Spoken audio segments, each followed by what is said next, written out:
Hi, guys, and welcome back to another episode of A Girl Talks Formula One. Today, I have for you a super special guest because it's my second woman in the podcast. She's a McLaren engineer, and here we have with you Mary Aldersley. Hi, Mary, how are you today? Hey, I'm good. How are you? I'm so well. Thank you so much for accepting the invitation to be a part of this podcast because I'm Of sure that course. just like me, so many other listeners are going to be so intrigued for you to tell us a little bit about your journey in motorsports. So, starting with something simple, what got you into motorsports and where were your beginnings in this whole race? Originally, I wasn't into motorsport that much at all. Weirdly, I was always into engineering though. My whole family, most of them are engineers. You've got people in aerospace. You do have people in motorsport. Wow.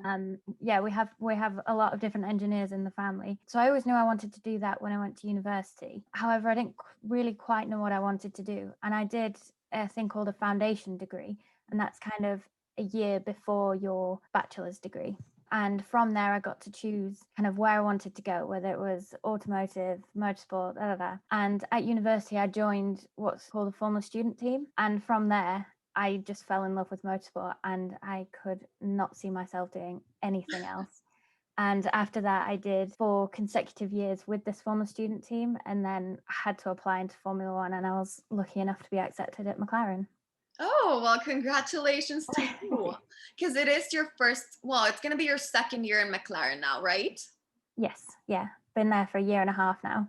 That is so exciting. And yes, congratulations, because I feel that the Formula One is one of the hardest industries to get into. So you must be a very good engineer, I might add. Okay, so the question of a million, which I am sure everybody that knows you asks you this, but what are Carlos Sainz and Lando Norris like? Obviously, Carlos was with us last year. Yeah. They're both super, super friendly. Even with Daniel now, is he's not really been around the people that much, but because of where I work, he has come into the department a couple of times, and all of them are incredible people. They're so lovely. They're so willing to talk to everyone and get to know the team. They're not just there to drive, they're a part of the team, and they don't just sit somewhere else for, I don't know, breakfast. They kind of integrate with us all and just muck in. And Carlos was always up in the aero design office and Lando was always down in the sim, always. But honestly, they're really good people. I know, because that's what I feel that McLaren is known for. There's like a very family oriented environment, especially since the Formula One can be a very lonely, category. Well, motorsports in general, because you're always traveling. So in the end, your team is the one that ends up becoming your family.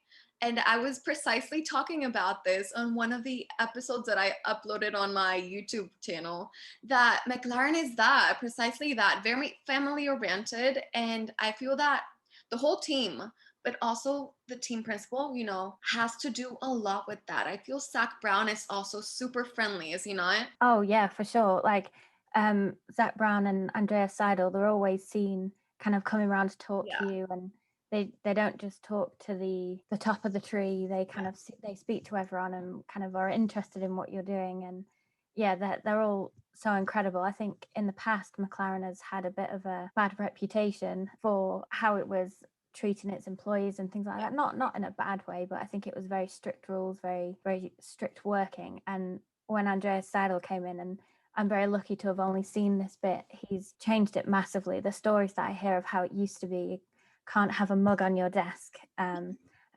Now you can like have whatever. I have a branded mouse just because a friend That's vinyl it for fun. me.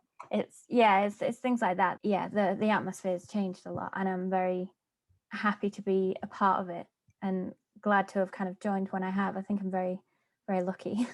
Yeah, definitely. Because I feel it's the closest team of all of the Formula One. Like, whoever comes to the team is automatically welcomed, and that is so nice. What made you decide you wanted to go to the Formula One opposed to other categories? Because the UK is huge on motorsports. What made you choose the Formula One? Going through university and doing former student and seeing kind of what it was like to build a race car, even just a tiny single seater with barely any money. And then we were lucky enough to go to Silverstone, I think in 2019, and we got to show off our car and we got to drive on the track, but this was on the race weekend. So we had passes to the Grand Prix. And I think after that, it was just, it's the pinnacle of motorsport. Like the technology that is involved is incredible, and the technology gets passed on to the automotive industry, and it's incredible. It's amazing. The things that people get up to at McLaren is sometimes mind-blowing. No, It really McLaren is only going up. I mean, I feel they have a huge possibility this season because it's only growing. For me, it was so surprising seeing McLaren finish third place in constructors last season. That just shows how much McLaren has grown, especially from one year to another. Because if I'm not mistaken, in 2018, Renault, the one that finished on fourth, and Haas on fifth, I think. So McLaren has been growing so much. Everybody has such high expectations from the team. So we'll see what happens in 2021. Do you have any expectations that you can tell us about? I think, as a team, we don't have too high expectations. We don't think that we're going to be winning the world championship, but that is the goal, especially this year. But that is the goal for the future. To be honest, it is a possibility. It could be. But I think we as a team want to aim for third place, go for second place. I think that's what we kind of know what we're capable of, and especially being paired back with Mercedes engines. I think we've got something to prove to everybody, is that we can go back to the winning years. But I think for us, we are focusing a lot on the rules change as well for next year, for 2022. But we have high expectations for the future, let's put it that way. Yeah, definitely. And it will be exciting because, I mean, I'm a fan of every single driver and every single team in the Formula One, obviously, but it's always nice and refreshing to see new faces win the title and new teams win constructors too. I mean, give a little bit of an opportunity to everybody out there, because this way I feel it becomes more aspirational in a way, and more people can feel motivated to watch it, because I've heard so many people from different places saying that they all have a different team. Their favorite team is different. So yes, I really do hope that you guys aim really, really high. Yeah. It'd be nice to see McLaren go back to where it once was, Yeah, I think last year was really good because there were so many different people. It was such a crazy year, but there was so many different people on the podiums and winning races. It wasn't just Mercedes won, but where did everyone else come? It was like other teams were winning, and it wasn't just a Mercedes show. But congratulations to them. They've clearly done something right. But I think for the sport and for fans, you need a bit of variety. You want your team to be winning and the chance to actually get on the podium instead of, okay, brilliant, these two are there, and then... So I have to be completely honest with you. I mean, okay, we all know that since Lewis Hamilton is back, he's definitely going to win the world championship. That's kind of a given. I mean, even Wikipedia says that he already has 8 world championships. Whatever. Okay. But I really do feel that Red Bull or McLaren have a strong possibility to win constructors this year. I mean, McLaren has proved to us that you don't need a driver on the podium by the end of the season to win one of the top 3 teams. And I feel that's a huge possibility for this season. But talking a little bit other than Formula One, I really love this whole woman empowerment that's starting to surge in motorsports in general. So that's why I'm so excited to have you here. But which woman in motorsports do you admire? Oh, wow. Money. No. Well, that's the thing, is that when I first started thinking about joining motorsport, there was 1 or 2 women, and obviously you've got people like Claire Williams, who it's changed everything, really. Yes. So I'd probably say her in motorsport, but there's now younger girls have a lot of role models to look up to, and you have female drivers such as Jamie Chadwick, who are part of the Williams development teams and things like that. Is now there is a lot more women, whereas before there wasn't very many. So it was very difficult to even think that I was capable of working in Formula One, let alone. So it's so nice. And I feel that especially the engineering section it's Mm. starting to have so much women. And being McLaren and Mercedes, two of the teams with the most women in their teams, for me, that, like you said, it's just so inspiring. And it just gives this aspiration to younger girls to really look up to you guys and to think that it's possible for them too to someday be in your shoes. So I really love this whole woman empowerment the world in general is starting to have, especially motorsports, because it was such a men-oriented sport. So seeing women like you guys, it's just so inspiring. Yeah, it's definitely, in the past it was just a male dominated thing, and females were only there as grid girls and things like that, and it wasn't really As a someone. girlfriend of the driver. Well, yeah, exactly. It wasn't really somewhere where women work, and now you have women not only as engineers, but you have women in the pit crews and things like that. So it's not just a male sport now. It's everybody. Yeah, and It's that's very inclusive. very inclusive and very thrilling, to be honest, because even motorsports in general, especially the Formula One, are opening this whole new level of audience in which in the past only men would watch it, but now women are becoming such a big and strong part of this whole motorsport media. So, I mean, that's how I got started, to be honest. I used to be a fan of the Formula One because it's such a glamorous category. Yeah. It's so glamorous. And I used to like it. And I remember doing my internship at the Mexican Grand Prix, but I was more in the organization area. So just like you know, after going to Yeah. the race, it sparked something in you. And it made me become so obsessed with it. And through the pandemic was when I decided to start my channel and my podcast and everything. And it's surprising to see how many people actually congratulate you for being a woman in motorsports. Like, it Yeah. doesn't matter if you're like a team principal, an engineer, or you just simply talk about it. But even men are surprised to see this. And men themselves are the ones that are excited to see more women in the sport. Yeah, definitely. I think especially nowadays or back in the old days, is when women were involved, it was a bit like, oh, she can do these kinds of jobs. But then when you say that you're an engineer in Formula One, everyone's like, good for you. Well done. And it's not like, oh, maybe you could do maybe a female's job. I've never heard that in the industry. I've heard that before, but Yeah. I've never heard that in the industry. Yeah, I mean, I remember when I first started, I started less than 5 months ago. Some people would go like, but aren't you more oriented to makeup and fashion? What are Yeah. you even gonna talk about?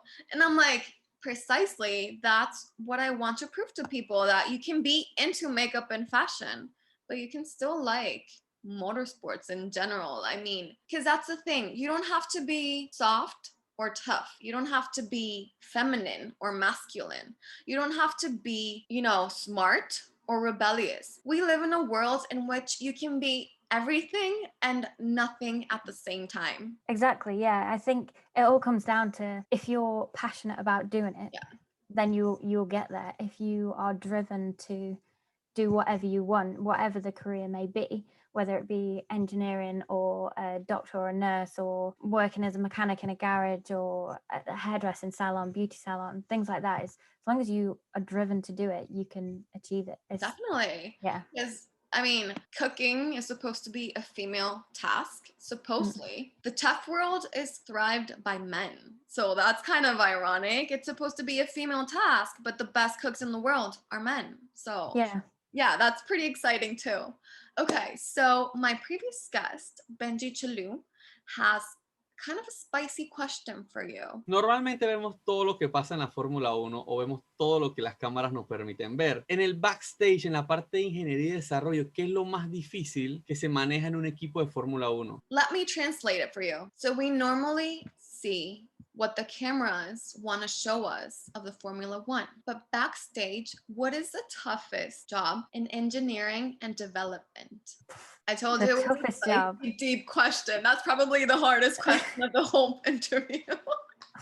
It's really, really hard to say what is the hardest job, because it could be one of the designers if we're having an issue on the track and we're slow and we have to say, okay, we need upgrades, we need them now, all this kind of stuff. But then at the same time, you could say it's the program managers who, same scenario, saying, we need upgrades, we need them now. How do we get them made? And they're the people who get them made. And the people at the circuit, like that is all the glamour, that you could say, but it's also very not, because it takes them 6 hours to tear down the garage at the end of the night. So you think that the race is over, it's all celebrations and champagne, and it's like, okay, now we've got 6 hours before we can go home and sleep. So it's really hard to say what is the most difficult job. And that's not just me trying to say every job's really difficult.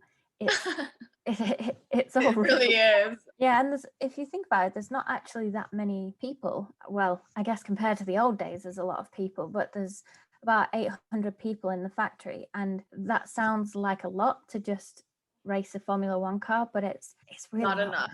It's not, no. The more the merrier, hire more people. No, it's very hard to pin down the most difficult job. You know what?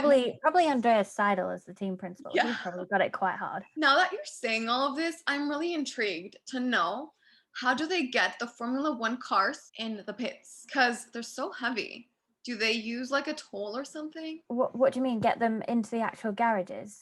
Yes, that. So it's literally just rolling them off and on the trucks. That's as easy as it is. We have these big race car transporter trucks, and they have movable tail lifts, and you just put them on, roll them off, and then they're in the pits. So you basically have to drive them, no? Essentially, well, not drive them, but you kind of, I guess you could have someone sitting it, but everyone's kind of just pushing the cars, and they just move it on. No one ever really has to lift the car ever. It's a really intense job, I feel. And speaking of that, because you're still so young, how do you feel about basically giving away most of your weekends to your passion, of course? You know, on your previous life, let's say, weekends were for partying and seeing your friends. How do you see your friends now? How do you cope with this new reality that you're living? It is difficult because even if you don't work the race weekend, so not everybody in the factory work the races. We do have a group of people who are in what we actually call mission control.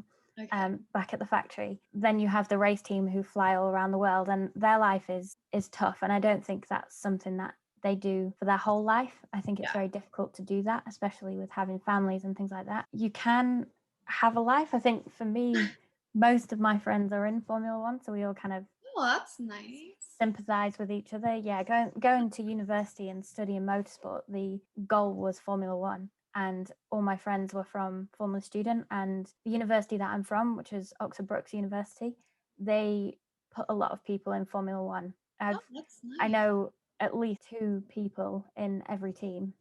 Oh, that's that my friends.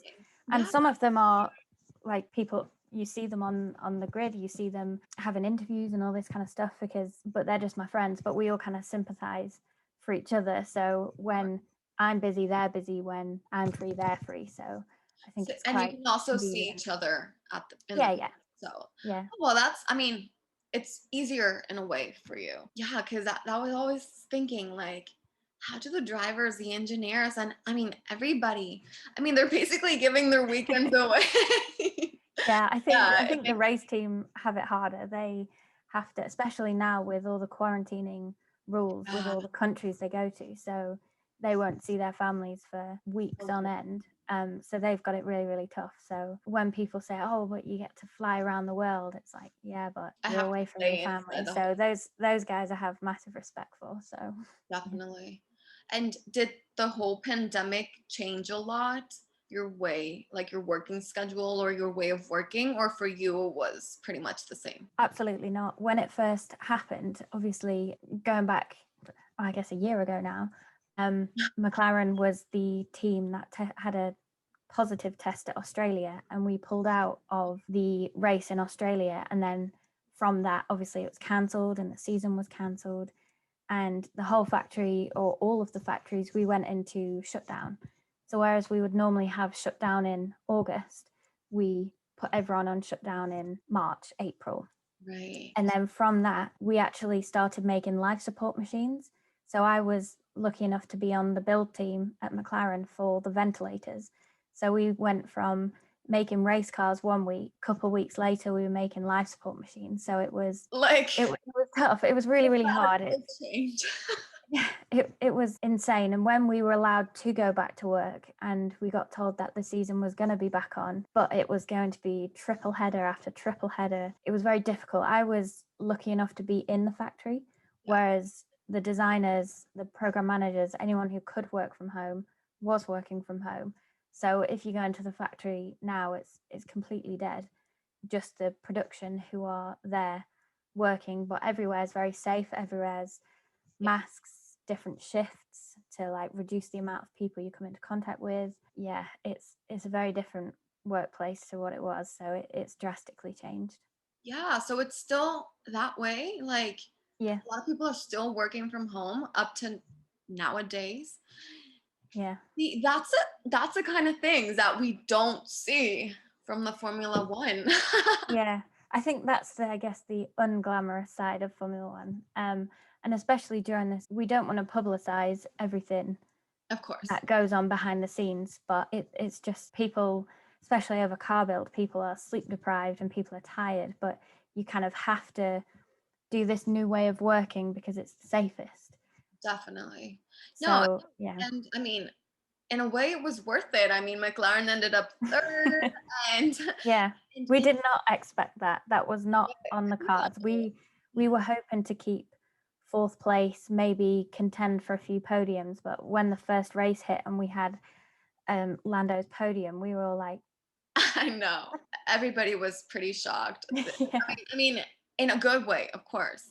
Oh yeah, for sure. Lando has such a bright future. So he's gonna do good things. I think what's great about the grid now is there's so many young kids. Like, yeah, you do have Fernando Alonso coming back and Lewis Hamilton and Kimi Räikkönen. They're all getting old for a Formula One driver. But you have a lot of kids coming up, and these kids are amazing. Like, look at Max Verstappen and Lando and George Russell. How amazing was he when he jumped in the Mercedes? Like, these kids, like, it's going to be an interesting next couple of years. And I'm excited to see Mick Schumacher, the legacy.